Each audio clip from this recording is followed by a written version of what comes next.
ሕጂ ኣብዛ ተንብባ ዘለኻ ሰኮንድ ሓደ ፍሉይ ነገር ኣብ ውሽጢ ኣካላትካ ይፍጸም ኣሎ። ኣብ ውሽጢ እቶም ትሪልዮናት ዋህዮታትካ ወይ ከዓ ሴልስ ሓደ ምስጢራዊ ሰዓት ይቖጽር ኣሎ።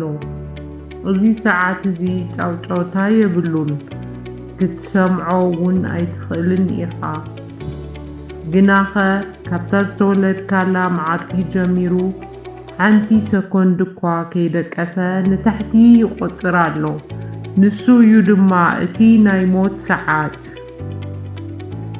ስለምንታይ ኢና እንኣርግ? ስለምንታይ ኸ ኢና ንመውት ዘለና? ንዘመናት ደቂ ሰባት እርጋን ከም ሓደ ባህርያዊ መስርሕ ከምቲ ሓደ መኪና ብበዝሒ ምዝዋር እትበላሾ ክርእይዎ ጸኒሖም እዮም። ግናኸ ዘመናዊ ፍልጠት ዘደንቕን ዘፍርሕን ሓቂ ረኺቡ ኣሎ። እርጋን ዝመጽእ ኣካላትና ስለ ዝደኸመ ጥራይ ኣይኮነን፣ ብፍላጥ ኣብ ጫፍ ዲኤንኤና ተጻሒፉ ዘሎ ናይ ምብስባስ ፕሮግራም እዩ። እቲ ምስጢር ኩሉ ኣብ ውሽጢ ክሮሞዞማትና እዩ። ክሮሞዞም ማለት እቲ ንመንነትና ዝውስን ኩሉ መምርሒታት ዝሓዘ ናይ ዲኤንኤ ጥቕልል እዩ። ሳይንቲስት ነዞም ኤክስ ቅርጺ ዘለዎም ክሮሞዞማት ብደቂቕ ክምርምርዎ ከለዉ ኣብቲ ጫፍ ጫፎም ሓደ ፍሉይ ነገር ተዓዘቡ። ነዞም ጫፋት ቴሎመር ወይ ከዓ ቴሎመርስ ኢሎም ሰይሞምዎም። ንምርዳኡ ክጥዕመና ጫማኻ ክትኣስር ከለኻ ኣብ ጫፍ እቲ ገመድ ዘላ ፕላስቲክ ክትሓስብ ትኽእል ኢኻ። ፕላስቲክ እንተዘይሃልያ እቲ ገመድ ጫማ ይፈታተሕን ይበላሾን። ቴሎመርስ እውን ልክዕ ከምኡ እዮም፣ ነቲ ክቡር ዲኤንኤና ከይፍታሕን ከይበላሾን ሓሊፎም ሒዞምዎ ይነብሩ። ጸገም ግን ኣሎ። ኣካላትና ብሂወት ክነብር ዋህዮታትና ኩል ግዜ ክመቕሉን ክሕደሱን ኣለዎም። ቆርበትኻ፣ ልብኻ፣ ሳምቦኣኻ ኩል ግዜ ይሕደስ እዩ። ግናኸ ኣብ ሰብነትና ሓደ ህዋስ ክመቅል ከሎ ዲኤንኤ ሪቕ ወይ ከዓ ኮፒ ክኸውን ኣለዎ። ኣብዚ መስርሕ እዚ ድማ ቶም ቴሎመርስ ኩል ግዜ ቁሩብ ክፋል ካብ ቁመቶም ይሓጽሩ። እዚ ማለት ዋህዮታትና ክመቕሉ ከለዉ እቲ ናይ ሞት ሰዓት ይሓጽር ኣሎ ማለት እዩ። እዚ መስርሕ እዚ ሃይፍሊክ ሊሚት ወይ ከዓ ሃይፍሊክ ደረት ይበሃል። ሓደ ሰብኣይ ዋህዮ ቅድሚ ምሟቱ ክመቅል ዝኽእለሉ ደረት ኣስታት 50 ግዜ ጥራይ እዩ።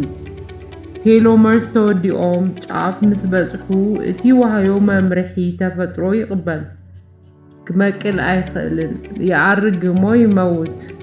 እዚ እዩ ድማ እቲ ንሕና እርጋን እንብሎ።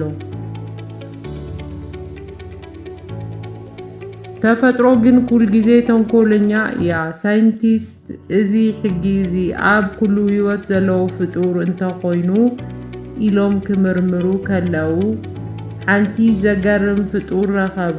ንሳ ድማ ተሪቶፕሲስ ዶህሪኒ ትበሃል ንእሽቶ ጄሊፊሽ እያ። እዛ ፍጥረት እዚኣ ዘይትመውት ጄሊፊሽ ወይ ከዓ ኢሞርታል ጄሊፊሽ ትበሃል። እዚኣ ጄሊፊሽ ምስ ኣረገት ወይ ሓደጋ ምስ በጽሓ ናብቲ ናይ መጀመርታ ህፃንነት ደረጃኣ ትምለስ። እቲ ሰዓት ዲኤንኤኣ ናብ ዜሮ ተመሊሱ ብሓዱሽ ትጅምር። እቲ ምስጢር ቴሎሜሬዝ ዝበሃል ፍሉይ ኢንዛይም እዩ። እዚ ኢንዛይም እዚ ነቶም ዝሓፀሩ ቴሎመርስ መሊሱ የንውሖም፣ ማለት ነቲ ሰዓት ንድሕሪት የንቀሳቕሶ። ግናኸ ሓደ ዘፍርሕ ሓቂ ኣሎ። ሰብነትና ነዚ ኢንዛይም እዚ ንምንታይ ዓፂዎ? ምኽንያቱ ካንሰር ስለ ዝፈርሐ እዩ። ዋህዮታት ካንሰር ነዚ ቴሎሜሬዝ ተጠቒሞም እዮም ንዘለዓለም ዘይመውቱ ዝኾኑ። ካንሰር ማለት እቲ ናይ ሞት ሰዓት ዝሰበረ ግናኸ ንመላእ ሰብነት ዘዕኑ ዕውድ ዋህዮ ማለት እዩ። ሕጂ እዚ ዓብዩ ሕቶ ደቂ ሰባት ነዚ ኢዛን ተቆጻጺሮም ብዘይ ካንሰር ህይወት ከንውሑ ይኽእሉ ድዮም? ኣብዚ ሕጂ እዋን ኣብ መላእ ዓለም ዝርከቡ ላቦራቶሪታት ቢልዮናት ዶላር ወሪዮም ነዚ ምስጢር ክፈትሑ ይጽዕሩ ኣለዉ።